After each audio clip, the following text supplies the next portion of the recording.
গভীর শীতের এক রাতে ছোট্ট গ্রাম স্নোহিল বরফে ঢাকা পড়েছিল। ঝোড়ো ঝোড়ো করে তুষারপাত হচ্ছিল, আর চারপাশ ছিল কুয়াশাচ্ছন্ন। গ্রামের মানুষরা আগুনের পাশে বসে গরম খাবার খাচ্ছিল, কিন্তু ছোট্ট নীরা জানালার ধারে বসে বাইরে তাকিয়েছিল। সে জানত, শীতকালের এক রহস্যময় গল্প আছে। শীতকালীন পরী নামের এক জাদুকরী পরী প্রতি বছর বরফের দেশে আসে, কিন্তু কেউ তাকে দেখতে পায় না। সেই রাতেই নীরা দেখল, দূরের জঙ্গলে এক রহস্যময় নীলচে আলো জ্বলছে।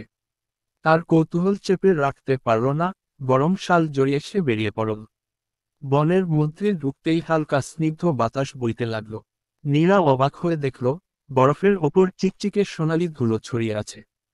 হঠাৎ সে অনুভব করল, চারপাশের বাতাস নরম হয়ে এসেছে, আর তার সামনে দাঁড়িয়ে আছে এক আশ্চর্য সুন্দর পরী।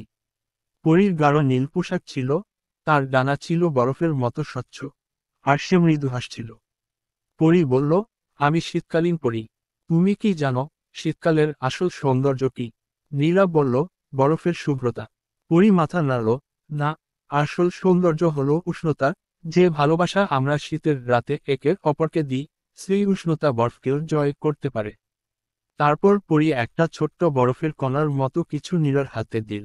নীলা অবাক হয়ে দেখল, সেটি গলে গিয়ে এক উজ্জ্বল ছোট্ট নীল রঙের পাথরে পরিণত হলো। পরী বলল, এটি ভালোবাসার আলো। যখনই কাউকে সাহায্য করবে, এটি জ্বলবে। পরী মিলিয়ে গেল, আর নীলা দেখল, সে একাই বরফের মাঝে দাঁড়িয়ে আছে, কিন্তু তার হাতে থাকা পাথরটা উজ্জ্বল হয়ে জ্বলছে।